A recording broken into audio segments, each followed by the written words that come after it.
Assalomu alaykum, hurmatli talabalar. Bugun sizlar bilan injenerlik konstruksiyalari fanida navbatdagi ma'ruza darsimizni boshlaymiz.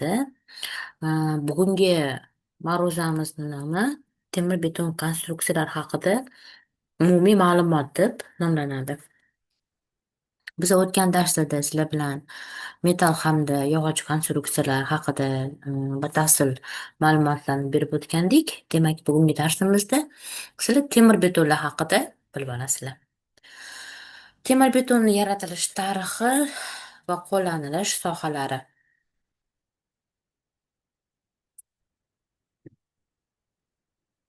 Temir beton 19 asr o'rtasida fransiyalik gulchi Joze Mone tomonidan ilk bora kashf etilgan va patent olingan. Lekin shunga qaramasdan ushbu davrga qadar O'rta Osiyo paxsa devorlarining mustahkamligini oshirish, ularni dazbardorchiligini kamaytirish maqsadida armatura sifatida qamchi va somon tolalaridan amalda foydalanilgan. Temir beton konstruksiyalar hozirgi kunda birinchi raqamli qurilish materiali hisoblanadi. Va qurilishi barcha sohalarda sanoat, qishloq xo'jaligi, suv xo'jaligi, transport, fuqaro energetika va hokazoda keng qo'llanilib keladi. Sanoat binolarida mana temir beton konstruksiyalarni ko'rishimiz mumkin. Bu yerda demak ustunlar ham, kolonnalar ham, plitalar ham barcha elementlari temir betondan. Qishloq xo'jaligi binosida yoki mana ko'rishimiz mumkin temir beton konstruksiyalarini yoki turar joy binolari mana yoki mana ko'priklarda ham biza temir beton konstruksiyalardan foydalanganligini ko'rishimiz mumkin. Ho'p, hamma narsani afzalligi bo'lgandek temir beton konstruksiyalar ham bir qancha afzalliklarga ega. Masalan, birinchi navbatda mustahkamligi yuqori, xizmat muddati katta, 100 yil undan ortiq ham bo'lishi mumkin. Olov bardoshliligi katta, suv o'tkazmaslik xususiyatiga ega, radioaktiv o'tkazuvchanligi kichik, istalgan shaklda temir beton elementlarini qurish mumkin. Temir betonni tayyorlash uchun respublikamizda mahalliy qurilish ashyolari mavjud. Masalan, mayda yirik to'ldiruvchilarni biz bemalol demak mahalliy sharoitda topishimiz mumkin. Qiyinchilik tug'dirmaydi. Bundan tashqari beton va temir betonning mustahkamligi normal sharoitlarda vaqt sayin ortib boradi. Xuddi shunaqa hamma narsani afzalligi bo'lgandek kamchiligi ham bor. Temir betonda ham demak o'zgarish kamchiliklar mavjud. Bulardan biri eng asosiysi og'irligi katta. Masalan, biza og'ir betonlardan ko'proq foydalanamiz. Kelajaqning inshootlarini qurishda ularning zichligi 2500 kilogramm taqsim metr kubni tashkil etadi. Demak, xususiy og'irligi katta.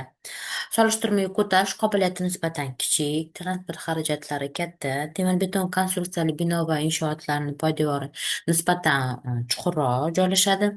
Bino va inshootlar qurilishida tuproq ishlarini hajmi katta, tabiiy sharoitda beton 28 sutka davomida loyihadagi mustahkamlikka erishadi. Temir betonni mohiyati. Temir beton kompleks qurilish materiali bo'lib, o'z tarkibiga ko'ra betondan va armaturadan tashkil topadi. Ya'ni beton 97dan 99,5% bo'ladigan bo'lsa, armatura 1,5-3% bo'ladi. Ular birgalikda bir butun qurilish materialini tashkil etadi va tashqi yuklarni qabul qiladi. Xo'p, temir betonni tarkibiy qismlarini siz quyidagi rasmda ko'rishingiz mumkin bo'ladi. Beton sun'iy tosh materiali bo'lib, boshqa tosh materiallari singari siqilishga juda yaxshi ishlaydi, lekin cho'zilishga qariyb 10-20 marta yomon ishlaydi. Demak, po'lat armaturalar esa ham siqilishga ham, cho'zilishga ham deyarli bir xil ishlaydi. Ba'zi bir masalan, Auch sinfdagi armaturalarni ko'radigan bo'lsangiz, siqilishga ham, cho'zilishga ham hisobiy qarshilik 365 megapaskalda, ya'ni bir xil. Demak, temir betonning mohiyati shundan iboratki, ikki xususiyatga ega bo'lgan materialdan iborat bo'lgan yagona materialni hosil qilish uchun betonni nozik joyi bo'lgan cho'zilish qismiga mustahkam armaturalarni qo'yib kuchaytirishdan iborat. Ushbu armaturalar odatda ishchi armaturalar deb nomlanadi. Bunga misol qilib betondan tayyorlangan to'sinni egilishga bo'lgan ishlash jarayonida ko'rib chiqamiz. Ikkinchi rasmda. Xo'p, mana bu ikkinchi rasmda ko'rishingiz mumkin. Bir rasmga qaraydigan bo'lsak, betondan yasalgan, misol uchun, to'sin bo'ladigan bo'lsa, tepada ikkita P kuchi ta'sir qilyapti.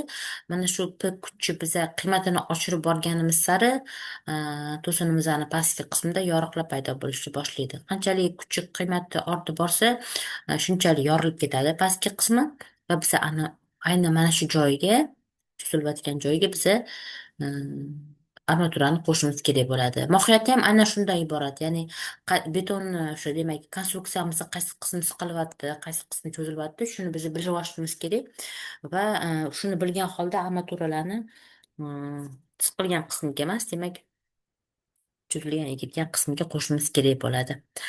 Bu rasmda demak bir bu neytral o'q, ya'ni neytral o'qda bilamiz hech qanaqa deformatsiya yuzaga kelmaydi. Neytral o'qdan tepaga qarab betonimiz siqilib boradi, neytralokdan pastga qarab cho'zilishni boshlaydi. Yel esa bular tayanchdan kuchgacha bo'lgan masofa.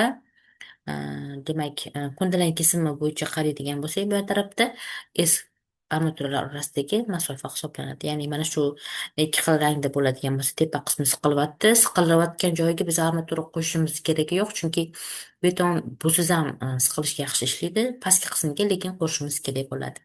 Temir betonning mohiyati aynan mana shundan iborat. Xo'p, demak bu yerda biz hozir aytib o'tdik bularni. Hmm.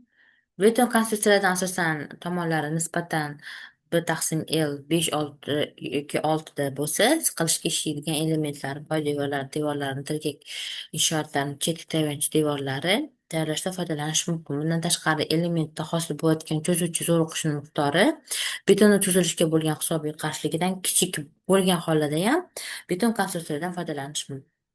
Hozirgi kunda temir beton elementlarini armaturalash uchun po'lat stерженьlardan, po'lat simlardan, prokat profillardan, shisha tolalardan, sintetik materiallardan, yog'och bruslardan, bambu, kamich, stvollardan foydalanish mumkin. Biz bu rasmda demak ko'rishimiz mumkinki, yuqorida sanab o'tilgan materiallarni o'ziga xos ijobiy, salbiy xususiyatlari bor albatta. O'shaning uchun ham biz hozirgi kunda po'lat stерженьlar ko'rinishida armatura stерженьlari va armatura simlaridan foydalanamiz. Keyingi yillarda demak temir beton elementlarini armaturalash uchun bazolt armaturalardan ham ko'proq hozir foydalanyapti. Mana siz buni rasmda ko'rishingiz mumkin. Asosiy yuk ko'taruvchi sifatida emas, faqatgina demak boshqa joylarda, ramalarda, rigellarda bulardan foydalanish hali o'z anaqasini topmadi, lekin boshqa joylarda hozirgi kunda o'sha demak kanallarni betonlash jarayonida ham biz bu bazolt armaturalardan foydalanamiz. Endi stержень simlari bu o'sha biz o'zimiz hozirgi kunda ishlatadigan armaturalarni qo'shishimiz mumkin bu rasmda yoki po'lat arqonlar. Mana sintetik armaturalarni ham ko'p holatlarda hozir ishlatyapmiz. Bilasizlar, ikkinchi darajali konstruksiyalar vaqtinchalik yoki unaqa ham ko'p yuk tushmaydigan joylarda ishlatishimiz mumkin. Singapurda bo'lsa bambukli armaturalardan ham foydalanishadi.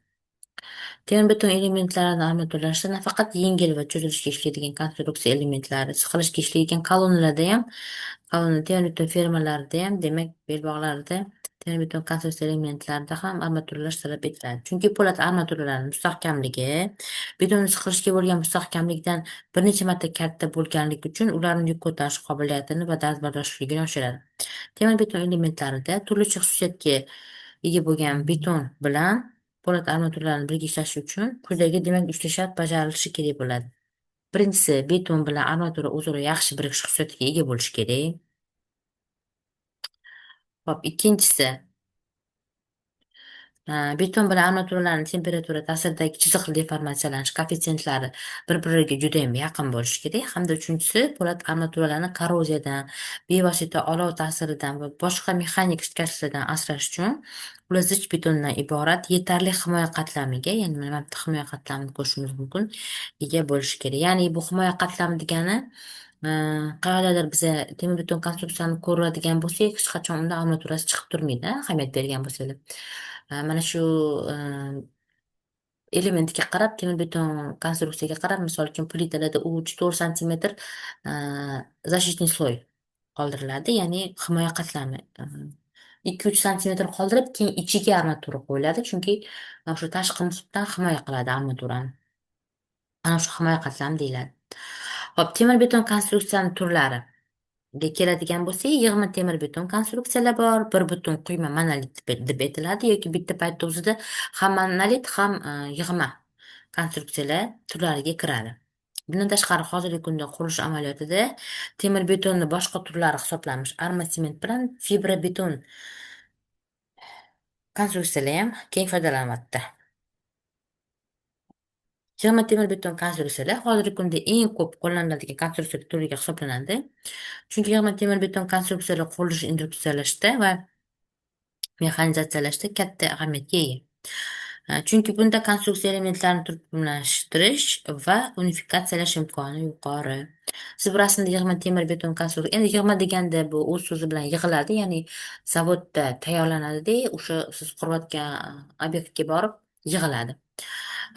Ko'rishingiz mumkin. Yig'ma temir beton konstruksiyalarni bu yerda monolitni ko'rishingiz. Monolit endi o'sha joyida quyiladi. Yig'ma monolit bitta paytda o'zida ham yig'ma ham monolitdan ham foydalanish mumkin. Mana bu rasmda, bundan keyingi rasmda ko'rishingiz mumkin bo'ladi.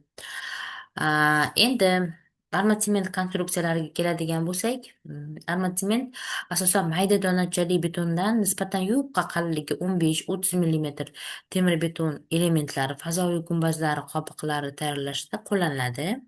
Ular diametri yarimdan 2 millimetrgacha bo'lgan po'lat simdan tayyorlangan, ko'zlari 10 millimetrgacha bo'lgan sim to'rlari bilan tekis armaturlanadi. Armatsement cho'zilishga va egilishga yaxshi qarshilik ko'rsatadi. Ularning dalbardoshliligi va elastikliigi nisbatan yuqori.